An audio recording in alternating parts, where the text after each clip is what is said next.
এবার আমি গুনছি, যা তুই গিয়ে লুকা। আচ্ছা, আস্তে আস্তে গুনবি, আমি বললে তবে আসবি। ঠিক আছে। 1 2 3 4। অরুণ, বরুণ, অরুণ, তাড়াতাড়ি বাড়িতে আয়, সন্ধে হয়ে গেছে। ঝোপ ঝাড়ে কোথায় সাপ খোপ থাকবে, তাড়াতাড়ি আয় দুজনে। দাদা দাদা চল, মা ডাকছে, আজ আর খেলবো না, আমরা আবার কাল খেলবো। আচ্ছা চল, কাল বরং নদীর ধারে যাব।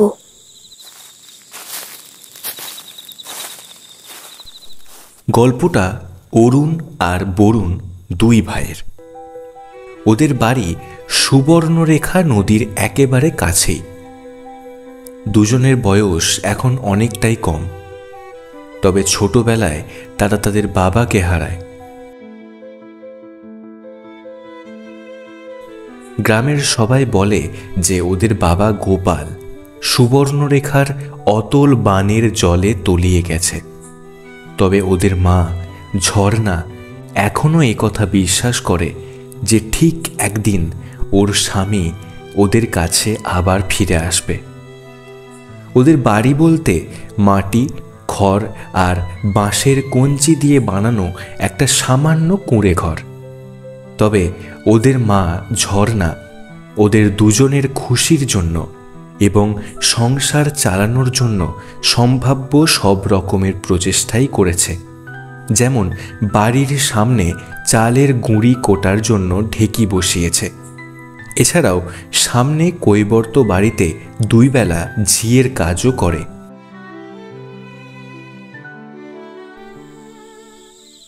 এই নে, মুড়ি রেখে দিলাম, পা হাত ধুয়ে দুজনে খেয়ে নে। আমি এই জেঠিমাদের ঘরে চাল গুঁড়ি দিয়ে এখনই আসছি।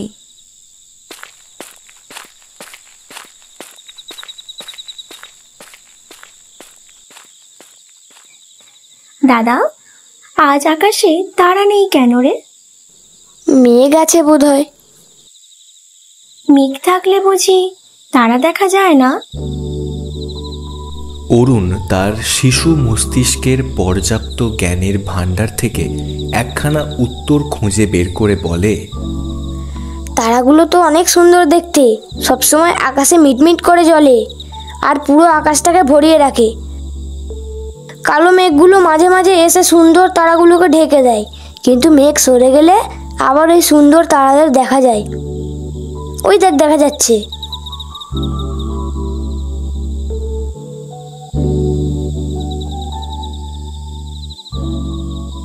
জানিস তো দাদা, কাল ভূত আর ওর বন্ধুরা সবাই নদীর ওপারে যাবে বলছিল। ঠিক আছে, তবে আমরাও যাব। না, কোথাও যাবে না তোমরা। তোদের কতবার বলেছি না নদীর ওপারে না যেতে? তোরা এখন ছোট আছিস, একা একা নদীর ওপারে যাবি, তারপর কোথায় কি বিপদ ঘটিয়ে বসবি। না না, খেলতে হয় এপারে থেকে খেলবি। অরুণের মা, ও অরুণের মা। এ কর্তা মা, আপনি?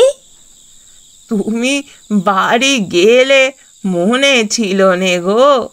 আজ নাড়ু বানিয়েছিলাম, ভাবলাম অরুণ আর বরুণকে কটা দিয়ে আসি। তা কাল সকালে দিতেন না হয়, এই অন্ধকারে আবার আসতে গেলেন কেন? আসুন কর্তা মা, বসুন। ও জেঠিমা, তুমি মাকে অরুণের মা কেন বলো গো? আমি বুঝি মায়ের ছেলে না? তোর দাদা তো আগে হয়েছে রে, তাই তোর মাকে অরুণের মা বলে ডাকি। জেঠিমা, আমাদেরকে একবার গল্পটা শোনাও না। আচ্ছা শোন তবে। এক যে ছিল অরুণ আর ছিল বরুণ, আর তাদের ছিল এক বোন, তার নাম কিরণমালা।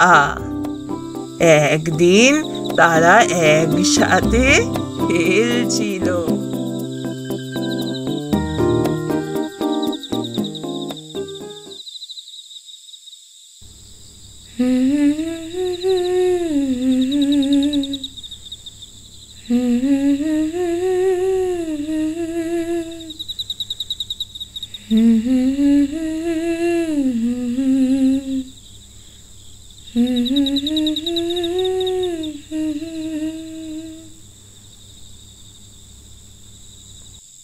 বরুণ, তোর দাদা তো ঘুমিয়ে গেছে, এবার তুইও ঘুমিয়ে যা দেখি। বাবা কবে ফিরবে গো?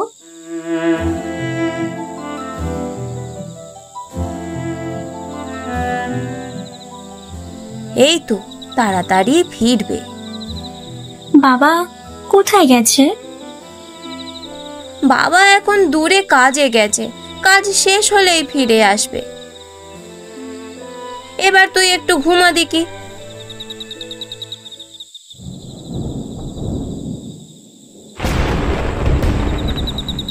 এই রে, মনে হচ্ছে আবার বৃষ্টি আসবে। অরুণ, চল বাবা, ঘরের ভিতরটায় গিয়ে শুবি, চল। আয় বাবা আয়।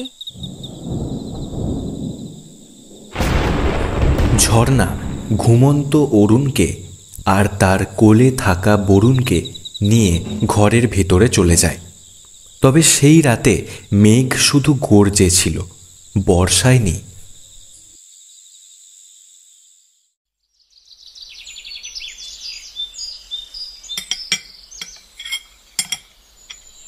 কাল রাতে যা মেঘ ডাকছিল, মনে হলো খুব জোরে বৃষ্টি হবে, কিন্তু দেখো জলের একটা ফোঁটা অবধি মাটিতে পড়েনি। কর্তামা, এই যে বাসন সব মেজে দিয়েছি, আমি এখন আসছি। আরে, গোপালের কোনো খোঁজ পেলি?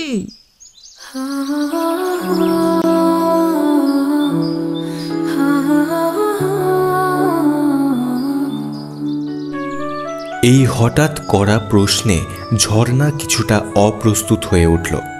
বলল, কিভাবে খোঁজ পাবো বলো তো কর্তামা? এই একমাত্র তুমি ছাড়া গ্রামের আর সবাই বলে যে ও মারা গেছে, কিন্তু আমি এ কথা বিশ্বাস করিনি। আমি জানি ও একদিন ঠিক আমাদের কাছে ফিরে আসবে। অরুণ তো এখন ছোট, কিন্তু যখন ওরা বড় হয়ে ওদের বাবার খোঁজ করবে, তখন ওদের কি জবাব দিবি? জানি নে গো কর্তামা, তবে এখন ওদের শিশু মনে এই বড় আঘাতটা আমি দিতে চাইনি। আসি গো কর্তামা, দেখি গিয়ে ছেলে দুটো বাড়ি ঢুকলো কিনা।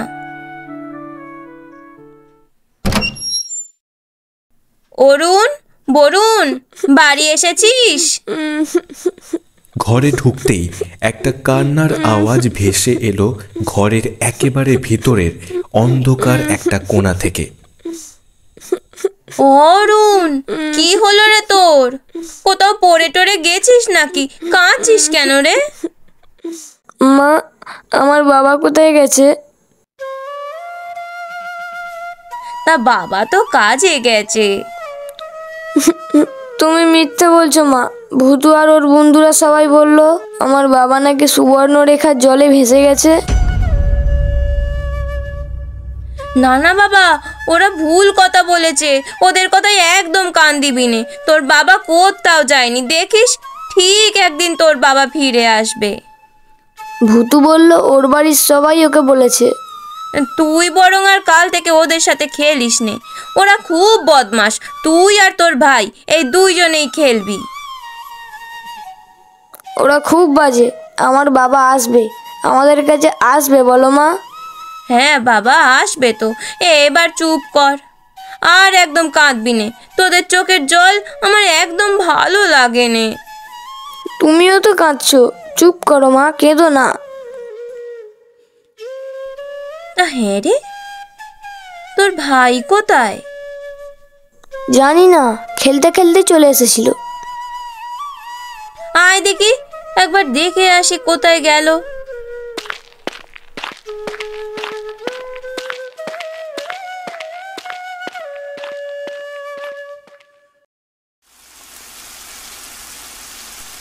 আকস্মিক নিম্নচাপে চাষি ও বাকি গ্রামের মানুষেরা নাজেহাল হয়ে পড়ল।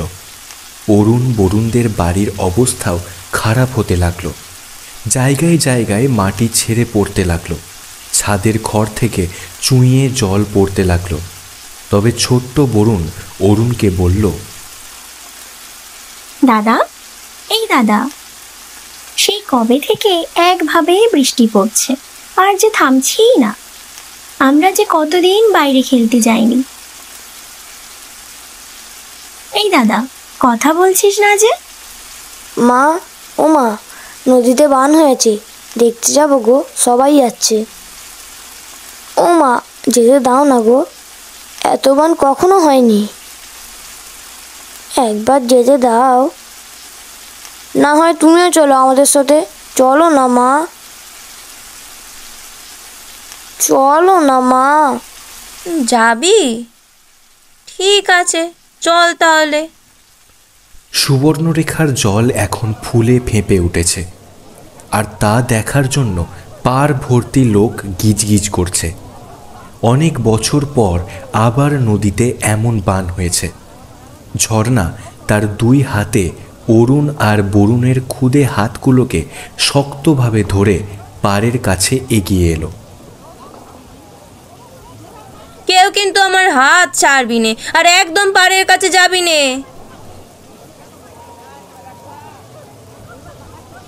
ছোট্ট বরুণের চোখে পড়ল পাড়ে একটা ছোট্ট মাছ লাফিয়ে বেড়াচ্ছে।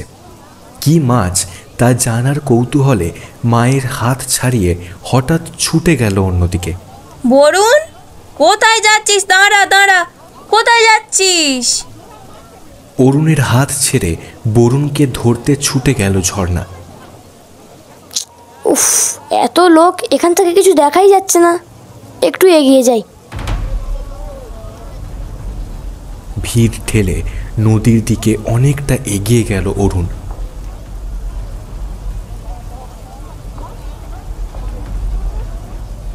আর তখনই একটা চিৎকার। পাড়ের লোকেরা চিৎকার শুরু করে দিল।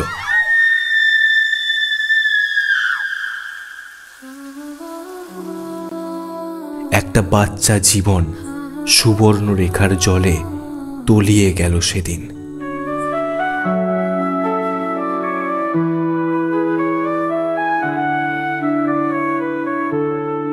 সেদিন সুবর্ণরেখা একটা বাচ্চার মৃত্যুতে দায়ী হয়ে রইল। তারপর সময় বয়ে গেল সুবর্ণরেখার জলের মতোই। প্রশ্ন পাল্টালো, উত্তরও পাল্টে গেল। তারপর থেকে বরুণের শিশু মন একটা কথাই জিজ্ঞাসা করে, মা, হো মা, দাদা কোথায় গেছে গো? আর প্রত্যেকবার ঝর্ণা সেই প্রশ্নে নিরুত্তর হয়ে থাকত। গোপাল ফিরে আসার যেটুকু আশা ঝর্ণার মধ্যে বাকি ছিল, সেটুকু আজ নিভে গেছে। দাদা তোর বাবার কাছে চলে গেছে রে।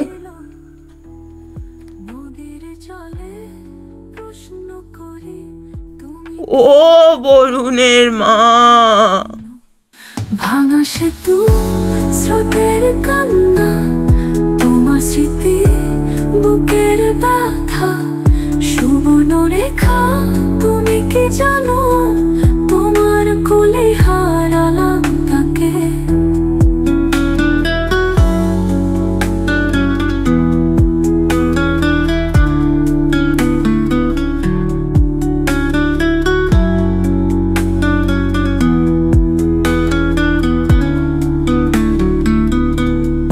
তোমার হাত ছুঁয়েছিলাম, শেষের আলো, শেষের গান, পাহাড়ের গায়ে সূর্যের রং, তোমার পথে পড়ে রইল হইল।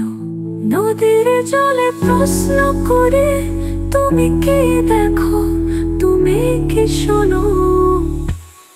ভাঙা সেতু, স্রোতের কান্না, তোমার স্মৃতি, বুকের ব্যথা, সুবর্ণরেখা, তুমি কি জানো তোমার কোলে হারালাম তাকে। পাহাড়ের ওপারে কুয়াশার দেশে, তুমি কি শান্তি পেলে শেষে। নদীর ঢেউয়ে তবু খুঁজে তোমার মুখের এক ফোঁটা হাসি।